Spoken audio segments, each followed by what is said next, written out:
사고의 자유. 오늘의 이야기. 당신의 삶에서 없애야 할 10가지. 지금 시작하겠습니다. 삶을 정리하려고 할 때 해야 할 일이 너무 많아 스트레스를 받을 수 있습니다. 그러나 때로는 도움이 되지 않는 것들을 없애는 것이 더 효과적일 수 있죠. 이처럼 많은 시간과 에너지를 소모하지만 여러분에게 도움이 되지 않는 것들이 있습니다. 이런 것들은 건강에 해롭고 행복에도 기여하지 않으며 그저 의미가 없습니다. 그러니 불필요한 것들을 정리하는 것이 중요합니다. 지금부터 여러분이 고려해 볼 수 있는 10가지 없애야 할 것들과 그것들이 어떻게 여러분의 삶을 저지하고 있는지 알려드리겠습니다. 첫 번째, 비생산적인 루틴. 먼저 여러분의 일상 루틴을 잘 살펴보세요. 우리 모두는 하루를 채우고 있지만 큰 가치를 주지 않는 작은 습관들이 있습니다. 이런 시간을 낭비하는 활동들은 더 의미 있게 보낼 수 있는 소중한 시간을 빼앗습니다. 이제 자신에게 솔직해져 보세요. 별로 기쁨이나 발전을 주지 않는 반복적인 활동이 있으신가요? 그렇다면 그런 것들을 점차 줄여보세요. 예를 들어 소셜미디어에서 무의미하게 스크롤하거나 지나치게 TV를 보는 것, 목표에 도움이 되지 않는 활동에 시간을 쓰는 것 등입니다. 이러한 시간을 비워두면 여러분의 열망에 더 가까워질 수 있는 새로운 습관을 만들 공간이 생길 것입니다. 두 번째, 에너지 뱀파이어. 에너지 뱀파이어란 여러분을 지치게 하고 압도하는 사람들을 말합니다. 이들은 갈등과 부정적인 감정으로 가득한 유독한 친구나 연인일 수 있습니다.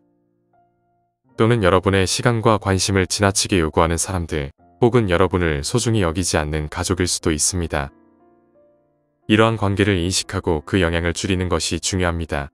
여러분이 만나는 사람을 항상 통제할 수는 없지만 계속해서 여러분의 에너지를 소모하는 사람들과의 시간을 줄이려고 노력해보세요. 이는 점차 거리를 두거나 분명한 경계를 설정하고 상호작용을 줄이는 방법이 될 수 있습니다. 세 번째, 만족스럽지 않은 약속. 여러분의 다양한 삶의 약속을 다시 한번 살펴보는 시간을 가져보세요. 직장, 사회적 의무, 개인적인 활동 등 여러 가지가 있을 수 있습니다. 더 이상 가치가 없거나 정체된 느낌을 주는 약속을 찾아보세요. 한때는 의미가 있었던 것들이 이제는 스트레스를 더 많이 주고 있을 수 있습니다. 만약 어떤 것이 여러분의 가치나 열망에 맞지 않거나 기쁨을 주지 않는다면 놓아주는 것을 고려해보세요. 현재의 자신과 더 잘 어울리는 새로운 길을 탐색할 수 있는 자유를 받아들이고 개인적인 성장을 촉진하며 변화하는 욕망에 맞는 기회를 위한 공간을 만들어 보세요. 네 번째, 실망스럽거나 과거에 얽매이게 하는 물건과 기억. 우리의 소유물과 기억은 감정에 큰 영향을 미칩니다. 사진, 선물, 기념품 등은 처음에는 해롭지 않아 보이지만 예상치 못한 순간에 깊은 상처를 불러일으킬 수 있습니다.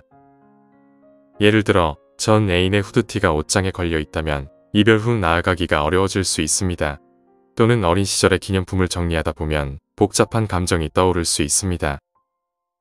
만약 더 이상 기쁨이 아닌 슬픔을 주는 물건이나 기억을 붙잡고 있다면 이제는 신체적으로나 감정적으로 정리할 때입니다. 불필요한 것들을 놓아줌으로써 과거에 얽매이지 않고 현재를 더 충실하게 살 수 있게 됩니다.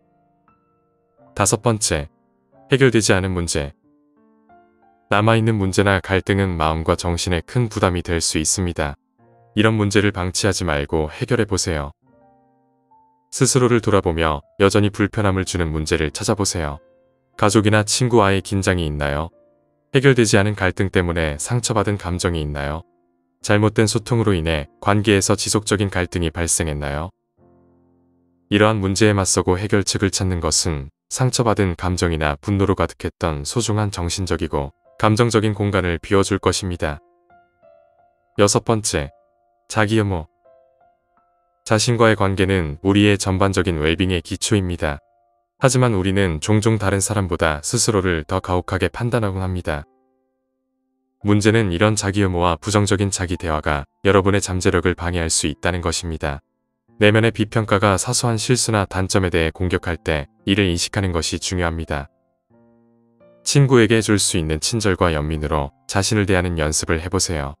가장 중요한 것은 좌절을 자기 비판의 이유가 아니라 성장의 기회로 바라보는 법을 배우는 것입니다.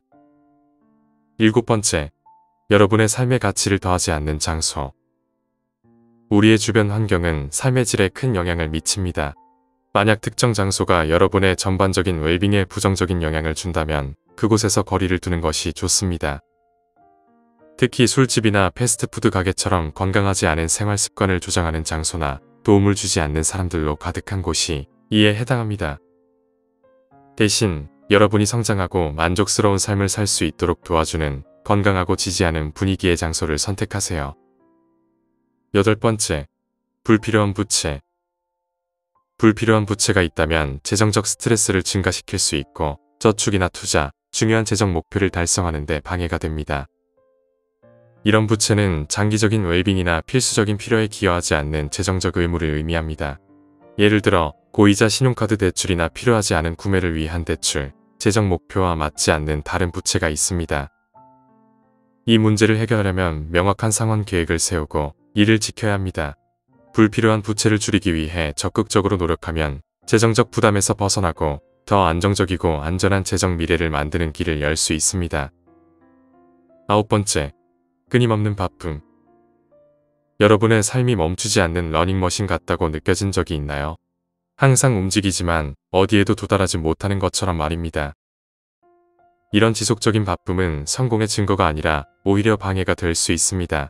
바쁘다고 해서 반드시 생산적이라는 의미는 아닙니다. 끊임없이 바쁘면 탈진과 스트레스를 느끼고 진정으로 중요한 것들과의 연결이 끊어질 수 있습니다. 즉, 여러분의 웰빙, 관계, 개인적 성장에 영향을 미친다는 것입니다. 그래서 급한 일들을 줄이면 자기 반성, 의미 있는 순간, 진정한 관계를 위한 공간을 만들 수 있습니다. 양적인 사고방식에서 질적인 사고방식으로 전환하는 것이 중요하며 이를 통해 재충전할 기회를 가질 수 있고 일과 삶 사이의 균형을 개선할 수 있습니다. 끊임없는 바쁨에서 벗어나는 것은 게으름을 지지하는 것이 아니라 진정한 만족이 우리의 약속에 대한 목적 있는 균형에서 온다는 것을 깨닫는 것입니다. 10번째, 혼잡함. 혼잡함은 단순한 물리적 공간을 넘어서 정신적이고 감정적인 공간에도 영향을 미쳐 불필요한 혼란과 스트레스를 초래합니다. 이제는 유통기한이 지난 제품, 더 이상 맞지 않는 옷, 고장나거나 오래된 물건들을 정리할 때입니다. 매주 또는 가능한 한 자주 시간을 내어 한 번에 한 영역씩 정리해보세요. 모든 것이 제자리에 있고 필요할 때 쉽게 찾을 수 있게 되면 나중에 스스로에게 고마워할 것입니다. 정리는 단순히 외관을 정리하는 것이 아니라 기능적이고 안전하며 기쁨을 주는 것들로 가득한 삶을 위한 공간을 만드는 과정입니다. 그러므로 여러분의 삶에서 방해가 되는 요소들에 대해 생각해보세요. 더 목적 있고 만족스러운 삶을 위해 무엇을 없앨 수 있을까요? 더 이상 필요 없는 것들을 버리고 여러분의 시간과 에너지를 진정으로 중요한 것들에 투자하는 미래로 나아갑시다. 더 나은 삶으로의 여정은 더 이상 여러분에게 도움이 되지 않는 것을 없애겠다는 의식적인 결심으로 시작됩니다. 오늘 이야기는 여기까지입니다. 영상이 마음에 드셨다면 좋아요와 구독 부탁드립니다. 끝까지 시청해주셔서 감사합니다.